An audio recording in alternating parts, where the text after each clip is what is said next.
শুরু হয়ে গেছে এবং এখানে কিন্তু বিভিন্ন শিক্ষা প্রতিষ্ঠানের যে ছাত্রছাত্রীরা রয়েছে তারা কিন্তু তারা ইতিমধ্যে তারা সংগঠিত হয়ে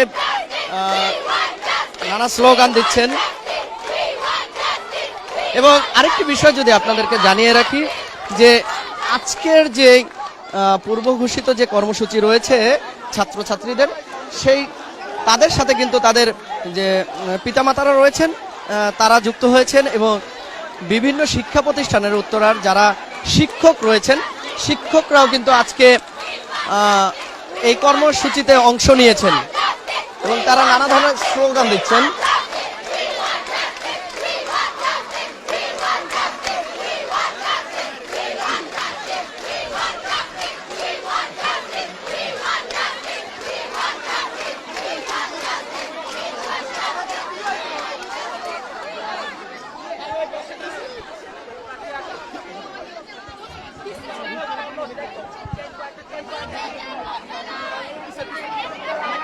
একটু মিডিয়ালে চলে যায় নাকি?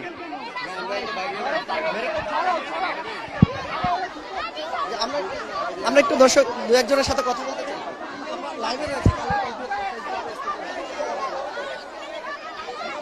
আচ্ছা, আমাদের এখানে সবাই যে মানে একসাথে হয়েছে, একসাথে হওয়ার একটাই কারণ সুষ্ঠু বিচার। কিন্তু সুষ্ঠু বিচার কি আসলে সরকার করতেছে? যদি করে থাকে, আবু সাইদের হত্যা মামলা আমরা নিজ চোখে দেখেছি, জনগণের চোখ আছে, জনগণের নিজের চোখে দিয়ে আমরা সবাই ইন্টারনেটে দেখেছি ওকে কিভাবে একটা পুলিশ হত্যা করে, সেখানে 16 বছরের আলিফকে ওর খুনের হত্যা মামলায় ফাঁসিয়ে দেয়। কিন্তু ওই পুলিশের কি কোনো বিচার হয়েছে? আমরা তো জানি না হয়েছে। তদন্ত কমিটি বসতেছে, তদন্ত কমিটি কোথায়? সরকার কোথায়? নিরাপত্তা কোথায় আমাদের? এই পুলিশ কিছু করতে পারবে না, সরকার কিছু করতে পারবে না। এই কারণে ছাত্ররা এখানে এসে জড়ো হয়েছে আর আমরা বিচার নিয়ে ছাড়বো। বিচার হবে এই ধরনের স্বৈরাচারী শাসকের বিরুদ্ধে। পাকিস্তানের বিরুদ্ধেও আমরা লড়েছিলাম, তখন আমাদের কিছু ছিল না। এবারও লড়বো, এবারও কিছু না থাকতে আমাদের সাহস আছে। আমাদের ভাইদের জন্য ভালোবাসা, শ্রদ্ধা, মমতা সবকিছু নিয়ে আমরা এখানে রাস্তায়, নিজের জীবনের ঝুঁকি দিয়ে এখানে রাস্তায়। এই পুলিশ মানে লাঠির বাড়ি দিয়ে আমাদেরকে দমাতে পারবে না। এই জনগণ, এত 18 কোটি জনগণ দমাতে পারবে না, এটা সম্ভব না। আপনারা সম্মানপ্রদ পদত্যাগ করে। দর্শক, আমরা আন্দোলনের বিষয়ে আরো দু একজনের সাথে একটু কথা বলতে চাই। দর্শক, একটু কথা বলতে চাই যে আজকে আমি কথা বলতে কি বলবো?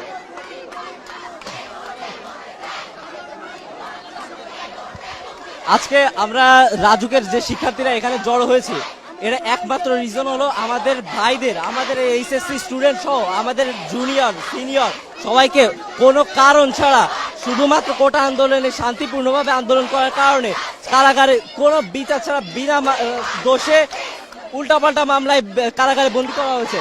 বিভিন্ন জায়গায় হামলা, এই টেলিযোগাযোগ ভবনে হামলা, এইসব গাড়িতে আগুন, এইসব মামলায় তাদেরকে থানায় দেওয়া হয়েছে। আমাদের নিজেরই আমাদের এক সহপাঠীকে কেরানীগঞ্জ থানায় রাখা হয়েছে। এখন আমরা এখানে আজকে যে জড়ো হওয়ার এই একমাত্র রিজন হলো আমরা যারা আমাদের সহপাঠী আছে এদের না ছাড়া পর্যন্ত, কারাগার থেকে মুক্তি না দেওয়া পর্যন্ত আমরা কোনোরূপ ইয়েতে এইচএসসি পরীক্ষায় কেউ অংশগ্রহণ করব না। আমার ভাই যখন শহীদ, আমার ভাই যেখানে কারাগারে বন্দী, সেখানে আমরা কোনোভাবে এইচএসসি 24 পরীক্ষায় বসতে পারি না। যতক্ষণ না পর্যন্ত সবাইকে বিনা শর্তে মুক্তি দেওয়া হচ্ছে ততক্ষণ পর্যন্ত আমরা কোনো পরীক্ষায় অংশগ্রহণ করব না। এটাই মূলত আমাদের আজকে আন্দোলনে জড়ো হওয়ার মূল বিষয়। থ্যাংক ইউ ভাই। দর্শক, আমরা শুনছিলাম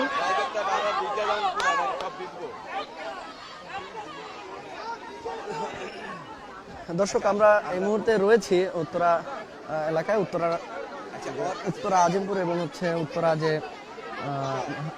হাউস বিল্ডিং রয়েছে এর মধ্যবর্তী স্থানে রয়েছে। আমরা কালারকণ্ঠের লাইভে রয়েছি। জি জি, আমাদের আন্দোলনের বিষয়ের মধ্যে সবচেয়ে গুরুত্বপূর্ণ হচ্ছে যাদেরকে, আমাদের ভাইদেরকে মারা হয়েছে অন্যায়ভাবে, অত্যাচার করে, বুলেট, রাবার বুলেট দিয়ে, টিয়ার শেল মেরে তাদের মৃত্যু বিচার চাই এবং যারা এই মুহূর্তে থানায় আছে তাদের নিঃশর্ত মুক্তি চাই। এটাই আমাদের আজকের একমাত্র দাবি। Thank you. আমি বলতে চাই যে আজকে আমরা এই যে সবাই জড়ো হয়েছি, কারণ আমাদের ভাই স্বপ্নকে নির্বিচারে ধরে নিয়ে যাওয়া হয়েছে। আমরা চাই তাকে জেল থেকে কোনো নিষ্পাপ হিসেবে বের করে আনা হোক। আমরা চাই সব শিক্ষার্থীরা ঠিকমতো এইচএসসি দিতে পারুক। জেলে বসে কোনো এইচএসসি দেওয়া যাবে না।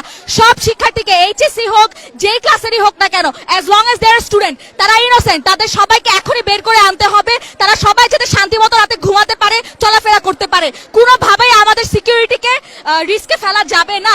আমাদের টিচারদের গায়ে হাত কেন তোলা হয়েছে? তারা আমাদের বাবার মতো, তাদেরকে কোনোভাবেই রিস্কে ফেলা যাবে না। এগুলো সবকিছুর বিচার আমরা চাই। আর I am urging the international media to hold our government accountable, because আমাদের গভর্নমেন্ট আমাদের উপরে যা করছে এটা কোনোভাবেই মানা যায় না। because we people are the power. আমাদের কথা কেন শোনা হবে না? why are we being silenced? why is there bullets on our students? we have every right to express ourselves. we have the freedom of expression. so I urge the international media to take coverage of our story, to make our voices heard and free our students. free Bangladeshi students. আমরা আরো দু একজনের সাথে কথা বলতে চাই। আমি যদি এখন আমাদের দেশের পরিস্থিতি নিয়ে বসতে চাই, আমরা যে এখানে সাধারণ মানববন্ধনে আসছি, আমি আমার বাসা থেকে উত্তরা 11 নম্বর থেকে এখানে আসার সময় সিএনজিতে আমার আম্মু ভয় পাচ্ছিল পুলিশ যদি আমাকে ইউনিফর্মে দেখে তাহলে সে আমাকে আটক করবে। আমি যখন গাড়ির ভিতরে ছিলাম পুলিশ দেখে আমার আম্মু আমাকে ব্যাগ দিয়ে ঢেকে রাখতে হয়েছে। শিক্ষার্থীদের এখন এমন অবস্থা, তাদের ইউনিফর্ম তাদের সবচেয়ে বড় ভয়ের জিনিস। তারা যে শিক্ষার্থীর পরিচয়, তাদের এটা সবচেয়ে সংকট। পুলিশ শিক্ষার্থী দেখার সাথে সাথে আটক করতেছে বিনা কারণে। আমাদের স্বাধীন দেশে বিবৃতি প্রকাশ হচ্ছে যে আমাদের শিক্ষার্থীদেরকে যাদেরকে বিনা কারণে আটক করেছে তাদেরকে তাদেরকে আমাদের স্বাধীন দেশে বিবৃতি প্রকাশ করেছে যে তারা কারাগারে বসে এইচএসসি পরীক্ষা দিবে। এটা কি স্বাভাবিক? এটা কি স্বাধীন দেশের হওয়াটা খুব স্বাভাবিক? আপনারা সবাই এটা কিভাবে দেখছেন যে আমাদের বিবৃতি প্রকাশ হতে পারে যে আমরা কারাগারে বসে আমাদের সহপাঠীরা পরীক্ষা দিবে? এরকম যদি চলে, আমাদের যদি পরীক্ষার সময় যে রুটিনটা দিয়েছে সেই পর্যন্ত যদি আমাদের সহপাঠীদেরকে মুক্তি না দেয়, আমরা কেউ পরীক্ষা দিব না। এটা আমাদের রাজু কলেজ থেকে আমাদের স্বীকৃতি। দর্শক, আমরা রয়েছি উত্তরার হাউস বিল্ডিং এলাকায়। আপনাদেরকে জানাচ্ছি এই যে ভাবে বললেন, এই যে আমরা যে এখানে আসি, আমাদেরকে এখানে থাকার কথা ছিল এইচএসসি এক্সামের সময়। আমাদের ফ্রেন্ডসরা, আমাদের ব্যাচমেটরা কেন থাকবে? এই টাইমটাতে কেন জেলে থাকবে? যারা যে স্টুডেন্টগুলো কারাগারে থেকে এক্সাম দিবে, এটা কোনো কথা? আমাদেরকে কোনো অপরাধ করছে যে জন্য আমার জেলে থেকে তারা এক্সাম দিবে? এমন কোনো অপরাধ করা হয়েছিল? এমন কোনো অপরাধ করা হয় নাই। এটা কখনো মেনে নেওয়া যায় না। একটা নর্মাল স্টুডেন্ট, 18 বছর বয়সী স্টুডেন্টদেরকে কেন জেলে নেওয়া হবে? এটা কিভাবে সম্ভব? যে স্টুডেন্টগুলো 18 নিচে, যে যাদের বয়স 18ও হয় নাই, তারা কেন জেলে যাবে? কিসের জন্য জেলে যাবে? এটা তাদের এটা কোনো না। এটার জন্য আমাদের জাস্টিস চাই। আর যে স্টুডেন্টগুলো জেল থেকে না বের করবে ততদিন আমরা আন্দোলন করেই যাব, আমরা থামবো না। কারণ আমাদের ভাইদের, আমাদের বোনদের, আমাদের মুক্তি চাই। কারণ অনেক স্টুডেন্ট মারা গেছে, কেন মারা যাবে? এত বুক কেন খালাবে মায়ের? এই লাঠি চার্জ অফ হোক। এই সেনাবাহিনী, পুলিশ এদের বন্ধ করতে পারবে না, কখনোই বন্ধ করতে পারবে না। পুলিশদের এদের থামতে হবে। আর যদি না থামে আমরা কখনো থামবো না।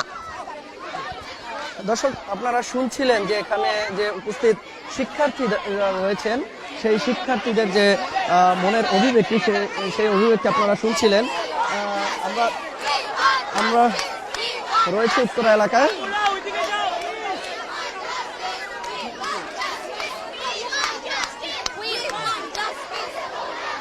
দর্শক, পূর্ব ঘোষিত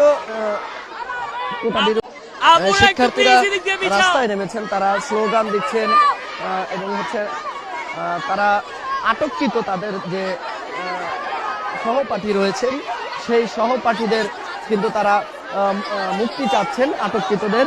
এবং যারা মারা গেছেন তাদের যে খুনের যে তারা যেটি বলছেন যে জি জি দর্শক, তারা কিন্তু বৃষ্টির মধ্যেই কিন্তু আসলে তারা তাদের যে কর্মসূচি সেটি চালিয়ে যাচ্ছেন। আমরা কথা বলতে চাই আরো দু একজনের সাথে। আমরা একজন শিক্ষিকার সাথে কথা বলতে চাই যে আসলে ছাত্রীদের সাথে তিনি আন্দোলনে যুক্ত রয়েছেন। ম্যাডাম, আমরা লাইভে রয়েছি, আচ্ছা,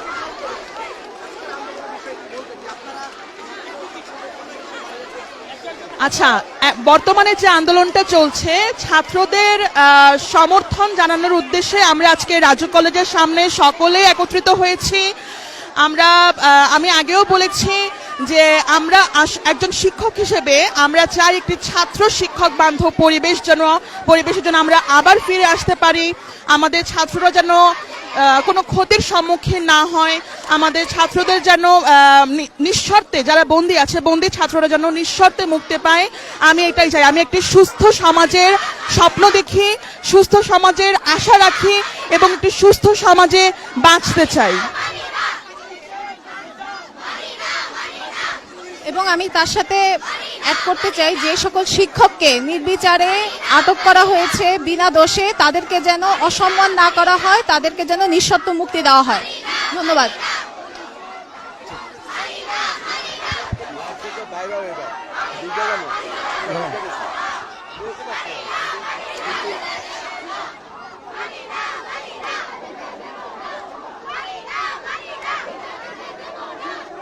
দর্শক, আমরা কিন্তু এই মুহূর্তে রয়েছি কোটা সংস্কার আন্দোলনের যে কেন্দ্র ঘোষিত তাদের যে কর্মসূচি, সেই কর্মসূচি পালন করতে কিন্তু ইতিমধ্যে যে উত্তরার যে শিক্ষা প্রতিষ্ঠান রয়েছে, অনেক শিক্ষা প্রতিষ্ঠান থেকে কিন্তু রাজু কলেজের সামনে এই মুহূর্তে হাজার হাজার শিক্ষার্থীদের কিন্তু তারা অবস্থান করছেন এবং তারা নানা ধরনের স্লোগান দিচ্ছেন, তাদের সহপাঠীদের মুক্তি চাচ্ছেন যারা আটককৃত রয়েছেন।